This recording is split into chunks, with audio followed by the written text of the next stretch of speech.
How's it going, guys? We are currently in my basement because it is too dang cold outside to do anything. So I've been trying to put together a video for a few days already, and the weather's just been terrible. So either it's been super cold outside, there's been blizzards outside, so I've had to clean up, snow blow the driveway. I've been trying to get parts off of vehicles on the yard for customers. Not a whole lot I can do in the garage right now because it's so flippin' cold. Like, I have a propane heater, but I'm almost out of propane at this point. Trying to do what I can in the house now. So since I've been recording in the house, I haven't been able to really make a whole lot of content for you guys because as a lot of you know, I have a 5-year-old son with a lot of energy. So when I'm trying to record something, he's usually trying to be involved, which isn't a bad thing. I like it when he's involved in the videos, but it does make it really hard to stay on topic and that kind of thing. So that's why the first part of this video was all those time lapses, because I was doing stuff. It was just, there was a lot of background noise and a lot of stuff going on. So it made it really difficult to make any kind of content. So at the moment, I have the house to myself, so I can actually talk to you guys and let you know what's going on. So I know last time I said that I would be doing the brakes on the front, getting my pads and rotors. I don't quite have the funds right now to do that, so I've been trying to sell some car parts and try and make some extra cash so that I can get those parts ordered. But for the time being, there was a few things I wanted to do on the rear bumper. I wanted to get the panels to line up properly because the one part of the back bumper wasn't lining up properly. So I'm gonna have to do some welding there, I found out. So I won't be doing that for a while, but I had the bumper off anyway, and I got it here in my basement right now. And I've had this idea for a while. I want to do some Aero in the back. So as most of you know, if you're Honda guys, you know that the back bumper on these EKs is basically like a parachute, and it captures a lot of air and a lot of drag. So my idea was to cut some holes in it. I'm hydrodynamically designed. There is plates that you can get too that have the holes pre-made, and then you just rivet that plate onto your bumper. But I don't know, I don't really like the way those ones look, and I want to try and save as much money as I can on this. So I'll show you where I'm at with this bumper right now, and we're gonna get some holes drilled. So at the moment, I've already drilled some pilot holes in the bumper itself, but I'll kind of show you the methods I use to get there. Basically, underneath here where the tow hook would be, there's this cutout, and when I measured from this corner here to the corner on this side, that was a nice flat surface that I could use as a reference. I measured it out, and this is actually dead center on the bumper. Originally I was going to use this top clip hole because I figured it would be centered. It looked quite centered when I eyeballed it, but then when I measured from this corner to here, it was actually about a ½ inch off or so. So I used the tow hook cutout as a reference instead, and then once I got the center marked on there, I used a straight edge, or as straight an edge as I could. I needed something that was flexible but also straight, which I don't really have a whole lot, so I used a sheet of paper, and I had the flat edge up against here and kind of just used it as a square, and then just wrapped it around the bumper. Got my straight line here, so this is the center. So once I had this line made, I used the same sheet of paper again, lined it up with this, and then kind of curved it around. And then I got to about the point where it was in the middle, where the curve starts up here and the curve starts up here.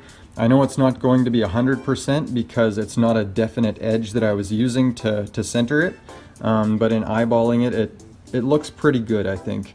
This whole line is going to be level anyway, so even if it's not perfectly centered, it will be straight. So once I had that mark made, I made the same mark on this side. And then what I did, I have this piece of trim here from when we were redoing our basement, and it flexes pretty good. So what I did is I held it on here and held it up there so that it made a nice straight edge across, and then I just had my wife grab a pencil and then she marked it out for me. And then after that, what I did is I tried to figure out where exactly I wanted the holes, how far apart I wanted them spaced. I wasn't sure if I wanted to start in the center or not, so I figured if I did start the first hole in the center, if it's off even by a little bit, it's going to be very noticeable, especially because it's lined up with the license plate as well as the tow hook, and you'd clearly be able to see if it was off center just a little bit. So I did choose to go a different route where the hole isn't in the middle.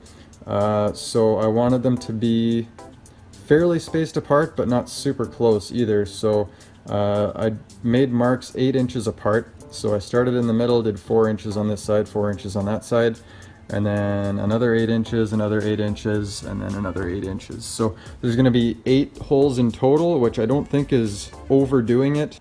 I used a sharp scribing tool, and then I poked through kind of exactly where I measured out. And then that gave me a good guide so I could take the drill, and I just had a small drill bit on there, and then I drilled these pilot holes.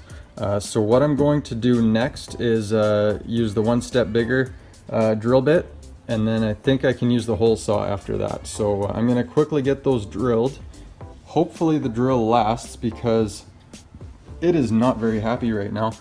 Even when I was trying to drill these holes, it was barely able to make it through the plastic because it was just too much force, I guess. So I'm hoping I can get this done today. And yeah, so let's get to it.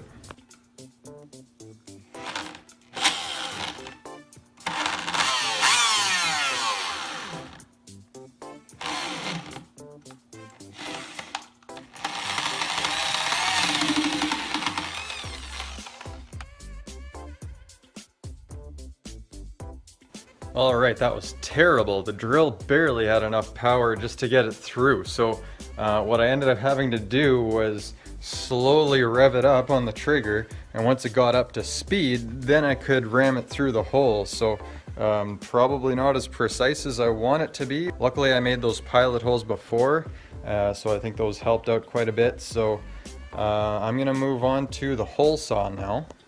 So I've got a 3-inch hole saw that I'm gonna be using. And a trick that we learned when we were doing the exhaust on the Supra, instead of using a drill bit in here, if you have the pilot hole that's the right size, we stuck a metal rod in here that's the same size as the pilot hole.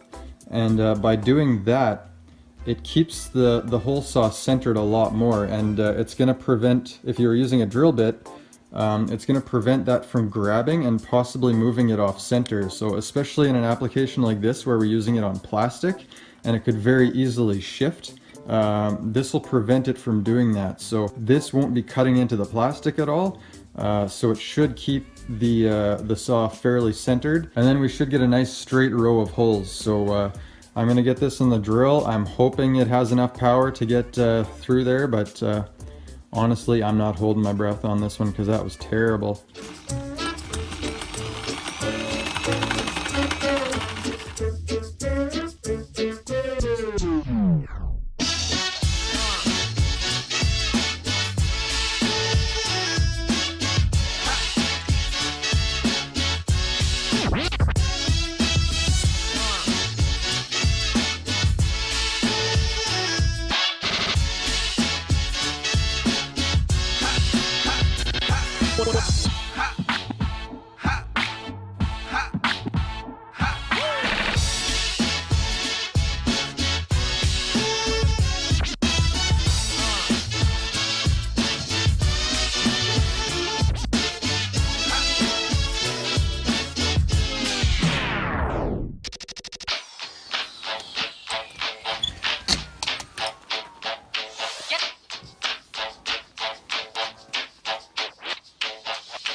Making with jive boy station when it hits you, yes, in the air.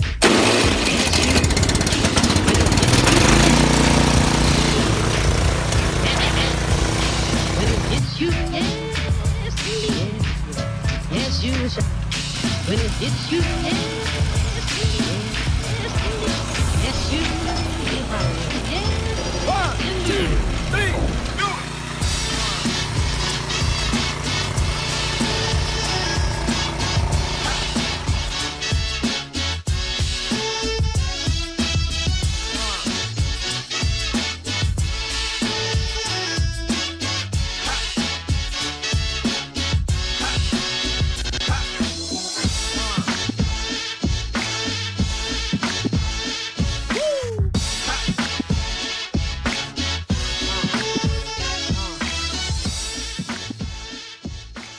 Alright guys, I'm gonna have to end the video here. I'm gonna have to make it quick because I just ran out of propane and it's legit like minus 30 degrees in the garage right now. I had the heater running as long as I could, but it wasn't enough. So I got the rear bumper mocked up on the car. I just did a really quick mock-up. I haven't fastened it or anything like that. I just wanted to get an idea of what it looked like, and I'm really liking it. Make sure you let me know in the comments what you guys think. I know there's lots of different ways to get aero on rear bumpers. Some guys are saying you can just run it without a bumper, or just cut the bumper, or holes don't do anything, or do a belly pan. I know there's a million ways you could make it more aerodynamic, but I really like the way this looks. It may not function as well as other methods, but I'm running this car on the street too, so I don't really want to attract too much unwanted attention from police and stuff like that. Running without a bumper might do that. So anyway, it is seriously cold in here right now, so I'm gonna call it a day. There's like seriously frost forming on the side of the car right now, inside the garage. That's how cold it is. So I gotta get inside and warm up. But if you guys like the video, make sure you give it a like. Make sure you give us a comment below. Hit that subscribe button if you haven't already, and we will see you next time.